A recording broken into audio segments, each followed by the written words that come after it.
সুপ্রিয় চাকরি প্রত্যাশী বন্ধুরা, আপনাদের সবাইকে স্বাগতম জানাচ্ছি। আজকে আমরা আলোচনা করব রাজবাড়ী ডিসি অফিসে অফিস সহায়ক, নিরাপত্তা প্রহরী, পরিচ্ছন্নতা কর্মী সহ অন্যান্য পদে 10 এপ্রিল 2026 তারিখে যে পরীক্ষা অনুষ্ঠিত হয়েছে তার সম্পূর্ণ প্রশ্ন ব্যাখ্যা সহ সমাধান নিয়ে। তো এই পরীক্ষার পূর্ণমান ছিল 40, সময় ছিল 1 ঘন্টা। আমাদের channel job exam mate BD, আমাদের চ্যানেলে তৃতীয় এবং চতুর্থ শ্রেণীর সরকারি চাকরি প্রস্তুতির অনলাইন লিখিত কোর্স চলমান আছে। আপনারা চাইলে স্ক্রিনে দেখানো নম্বরে আমাদের সঙ্গে যোগাযোগ করতে পারেন। তো প্রথমে বাংলা ছিল 10 নম্বরের। প্রথম প্রশ্ন বলছে অর্থসহ বাক্য রচনা করুন। ননির পুতুল। ননির পুতুল মানে হচ্ছে শ্রমবিমুখ বা অলস। সে তো ননির পুতুল, রোদে গেলেই গলে যায়। সাপোষা মানে অত্যন্ত গরিব। সাপোষা ছেলেটির আপন বলতে কেউ নেই। নিচের বাক্য দুটিতে জ্যোতিচিহ্নের কমা সঠিক ব্যবহার করুন। ক নম্বর ছিল সুজন। দেখো তো কে এসেছে। এখানে যেহেতু সুজনকে সম্বোধন করা হচ্ছে তাহলে সুজনের পরে কমা হবে।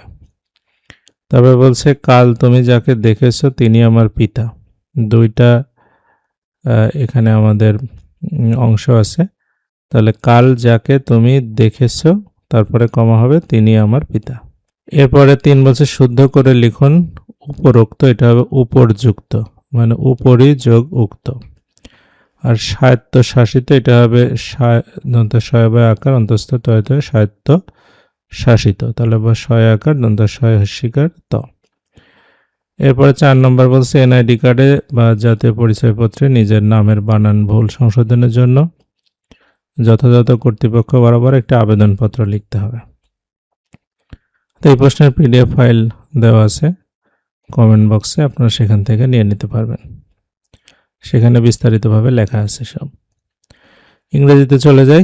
তো ইংরেজি প্রশ্নের শুরুতেই বলছে use appropriate preposition, log dash to our website and submit your application. Log in to our website and submit to your application হবে। My brother's anniversary is on 5th November হবে, কারণ স্পেসিফিক ডেট যদি থাকে তাহলে তার আগে on বসে। 2 বলছে ট্রান্সলেট ইন্টু ইংলিশ। আমি গতকাল ট্রেনে রাজবাড়ি এসেছি। I came to Rajbari by train yesterday. Milan জামিলের চেয়ে 10 বছরের বড়। Milan is 10 years older then Jamil. 3 নম্বর বলছে write correct spelling for the kindergarten, এটা হবে KINDRGARTEN কিন্ডার গার্ডেন। আর রিসিভ বানানো হবে RECIV রিসিভ। 4 নম্বর বলছে write at least 8 sentences on my country. এই প্যারাগ্রাফটাও আমাদের কমেন্ট বক্সে পিডিএফ ফাইলে দেওয়া থাকবে, সেখান থেকে নিয়ে নিতে পারবেন। এরপরে গণিতে আসি। গণিতে প্রথম প্রশ্ন বলছে 45 সংখ্যাটি 900 শতকরা কত। তো মনে করি 45 সংখ্যাটি 900 x%। তাহলে আমরা 900 x% করলে হবে 45। তাহলে 900x বাই 100 ইকুয়াল টু 45। 100 দিয়ে কেটে দিলে 9x ইকুয়াল টু 45। x এর মান হচ্ছে 5। তার মানে হচ্ছে 45 সংখ্যাটি 900 5% বা শতকরা 5। এটাই হচ্ছে উত্তর। 2 নম্বর প্রশ্নে বলছে যে পিতা মাতা ও পুত্রের বয়সের গড় 37, আবার পিতা পুত্রের বয়সের গড় 35 বছর, তাহলে মাতার বয়স কত? তো প্রথমেই আমাদের পিতা মাতা ও পুত্রের বয়সের গড় হচ্ছে 37 বছর। তাহলে এই 3 জনের বয়সের সমষ্টি হবে 3 37 111 বছর। তারপরে আবার পিতা ও পুত্রের বয়সের গড় হচ্ছে আপনার 35 বছর। তাহলে তাদের এই 2 জনের বয়সের সমষ্টি হবে 35 গুণন 2 অর্থাৎ 70 বছর। তাহলে এই 111 থেকে আমরা যদি 70 বছর বাদ দিই তাহলে মাতার বয়স পেয়ে যাব 41 বছর। 3 নম্বর প্রশ্ন বলছে যে একটি ত্রিভুজের ভূমি 2 মিটার, উচ্চতা 100 সেন্টিমিটার হলে ত্রিভুজের ক্ষেত্রফল কত? তো এখানে দেওয়া আছে হচ্ছে ভূমি 2 মিটার এবং উচ্চতাটা হচ্ছে 100 সেন্টিমিটার বা আমরা বলতে পারি 1 মিটার।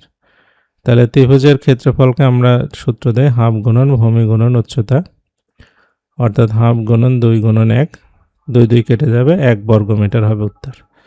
4 নম্বর ছিল একটি বইয়ের ওজন 300 গ্রাম হয়, তাহলে 80টি বইয়ের ওজন কত কেজি? তাহলে একটা বইয়ের ওজন যদি 300 গ্রাম হয়, তাহলে 80টি বই যদি আমরা গুণ করি 80 দিয়ে, তাহলে 300 গুণন 80 অর্থাৎ 24,000 গ্রাম। 1000 গ্রামে 1 কেজি, তাহলে 24 কেজি হবে। আচ্ছা, এরপরে 5 নম্বরে আসি। 5 নম্বর বলছে একজন ব্যক্তির বেতন 5% কমেছে এবং 1 বছর পরে 5% বেড়েছে, তাহলে মোটের উপর তার বেতন শতকরা কত বৃদ্ধি বা হ্রাস পেয়েছে? তো বেতন বাড়ার আগে আমরা মনে করি যে তার বেতন ছিল 100 টাকা, তাহলে 5% কমার পরে বেতন হবে 100 টাকা থেকে 5 টাকা বাদ যাবে 95 টাকা। এরপরে এই 95 টাকার উপরে আবার 5% বৃদ্ধি পাবে। তাই 5% বাড়লে হবে কত? 95 টাকা থাকবে, এর সাথে আরও 5% বাড়বে। তাহলে এই 100 যে 475কে যদি আমরা ভাগ করি, তাহলে 4.75 টাকা, অর্থাৎ 99.75 টাকা হচ্ছে। তাহলে তার শুরুতে বেতন ছিল 100, এখন হচ্ছে 99.75 টাকা, তাহলে কমে গেছে 0.25 টাকা। যেহেতু 0.25 টাকা কমে গেছে 100 টাকাতে, মানে শুরুতে যেহেতু 100 টাকা ছিল, তাহলে শতকরা 25% হবে। এটাই হচ্ছে উত্তর। তারপরে সাধারণ জ্ঞান, প্রথম প্রশ্ন ছিল যে জিডিপি এর পূর্ণরূপ কি? গ্রস ডোমেস্টিক প্রোডাক্ট হবে। বাংলাদেশের অর্থ বছর কখন সমাপ্ত হয়? অর্থ বছরটা শুরু হয় জুলাইয়ের 1 তারিখ থেকে, শেষ হয় হচ্ছে জুনের 30 তারিখ।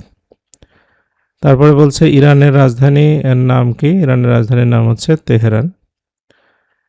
4 নম্বর প্রশ্ন বলছে গণপ্রজাতন্ত্রী বাংলাদেশের সর্বোচ্চ আইন কোনটি? এটা হচ্ছে গণপ্রজাতন্ত্রী বাংলাদেশের সংবিধান।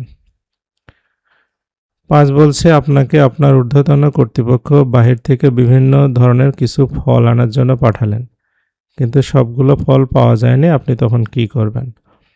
চাকরির পরীক্ষায় কি ধরনের উদ্ভট প্রশ্ন আসে আপনারা দেখতেই পাচ্ছেন। এটা কোনো ধরনের প্রশ্ন হতে পারে, মন গড়া যা খুশি দিয়ে রাখে। আসলে আমাদের অফিসগুলো যারা ঊর্ধ্বতন কর্তৃপক্ষ আছে তাদের অনেক বিবেচনাবোধের অনেক অভাব আছে। তো এখানে বলছে যে ফল আপনার কি করতে হবে, এটা নিজস্ব সিদ্ধান্ত।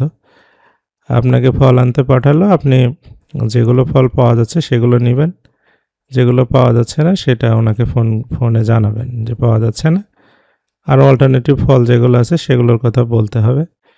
যদি উনি সম্মতি দেয় তাহলে নিয়ে আসতে হবে, না হলে যেগুলো পাওয়া যাচ্ছে সেগুলো নিয়ে চলে আসতে হবে। এটা স্যার আর কি করা? তো এগুলো চাকরির পরীক্ষার প্রশ্ন না, এগুলো এক ধরনের মানে ফাজলামি করা। 6 নম্বর বলছে 2026 সালে ফিফা বিশ্বকাপ কোথায় হবে? কানাডা, মেক্সিকো আর যুক্তরাষ্ট্রে। 7 নম্বর মাছ যেমন জল, পাখি তেমন কি? যেমন হচ্ছে মাছ, এটা 2 রকম হয়, একটা হচ্ছে মাছ জলে বাস করে বা মাছ জলে চলাচল করে, পাখি তেমন আকাশে উড়ে বেড়ায়। তারপরে বলছে মীর মোশাররফ হোসেনের স্মৃতি বিজড়িত কমপ্লেক্স রাজবাড়ী জেলার কোন উপজেলায়? এটা হচ্ছে বালিয়াকান্দি উপজেলার নবাবপুরে। রাজবাড়ী জেলাকে কোন নামে ডাকা হয়? পদ্মা কন্যা নামে। তারপরে 10 ছিল জুম চাষ হয় কোথায়? এটা পার্বত্য চট্টগ্রামে অঞ্চলে, যে 3টা জেলা আছে, রাঙ্গামাটি, বান্দরবান, খাগড়াছড়ি, সেই অঞ্চলে। তো এই হচ্ছে প্রশ্ন সমাধান। আমাদের চ্যানেলের অনলাইন কোর্সে অংশগ্রহণ করতে চাইলে আপনারা স্ক্রিনে দেখানো নাম্বারে আমাদের সঙ্গে যোগাযোগ করতে পারেন। তো এতক্ষণ সাথে থাকার জন্য আপনাদের সবাইকে অসংখ্য ধন্যবাদ।